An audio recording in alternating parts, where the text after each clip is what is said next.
Hello again, and welcome back to another firearms review. Now oh man, I got a treat for you all here today. So, what's this? This isn't a firearm, no. This is actually a scabbard, and we'll get back to this in a second. But yeah, let's open it up and see what we got.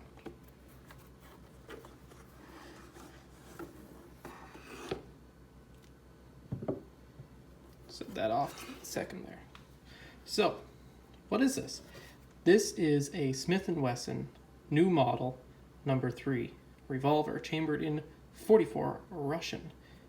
So, in 1880, the South Australian police ordered 280 number 3s from Smith & Wesson, 250 which had 7-inch barrels, shoulder stocks, and 30 had the shorter 6.5-inch barrels. They were all nickel-plated. The 7-inch barrels and stocks were issued to mounted police, while the 6.5-inch barrels were issued to officers in the city.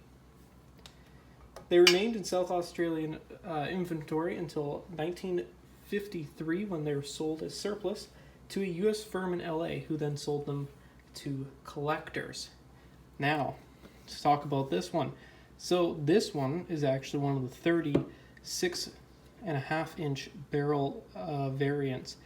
And the nickel on it, I would say, is probably about 97% all the way there. There's a couple spots missing it. But this thing is in amazing condition for what it is.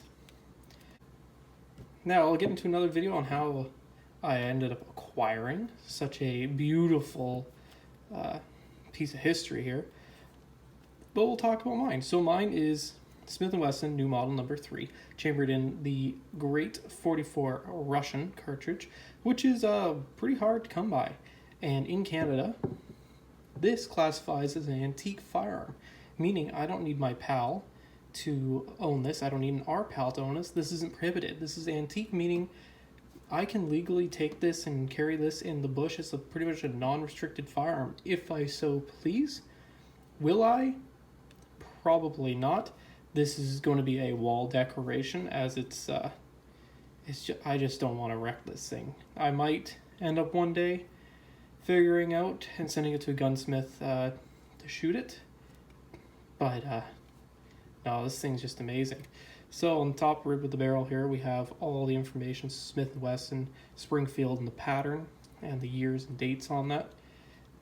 And like you can just see that the nickel on this is still amazing shape. Now you can see right here in the trigger guard, there's a dent and a little bit of nickel is missing, as well as up here, there's a small bit of nickel missing, and on one of the cylinders right there. Now, I know I didn't prove this before, but this is a safe firearm. There is nothing in any of the cylinders, as you can see. It's completely clear and empty, nothing in the barrel as well. So this is a single action revolver, meaning that it doesn't have a double action feature, just single action. So every time you cock the hammer back and pull the trigger, a round will fire. Every time you can't just pull the trigger and rounds will go off.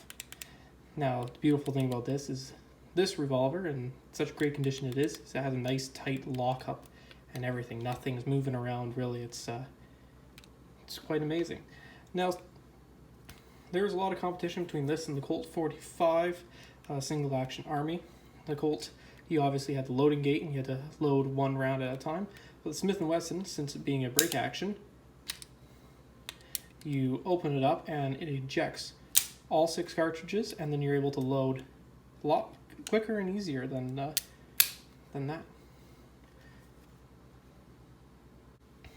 So we talked about the revolver a little bit. Let's go on to this right here. So this is one of the Scabbards. So like I said before, they were issued, the mounted police were issued these with the revolver, a revolver holster, a stock, and then this, which is a stock scabbard. So the stock would actually go in here on your saddle, on your horse, and then you're able to remove it and attach it to this point and right down there on the revolver, making it a revolver carbine, which was great for the kind of an all-purpose, all-around, do-everything type of firearm for the police. But this is mine. So mine came with this Scabbard. It's in pretty good shape, and this one is actually marked number 99 with the Australian broad arrow back there. I don't know if you can see it. But for leather from the 1880s, 1890s, it's in amazing shape. I'm just using it right now as just a little place to keep this until I get it all mounted. The stocks for these came with its own holster, which I find is pretty interesting. So mine unfortunately did not come with the stock, or a stock at all, or a holster, original holster, but that's fine. Those things are way too expensive for me, and I honestly can't afford it. But this was what we were able to pick up in the end. But around the time that these things were in service, there were a lot of double actions out there, and which kind of made these things obsolete for their time period.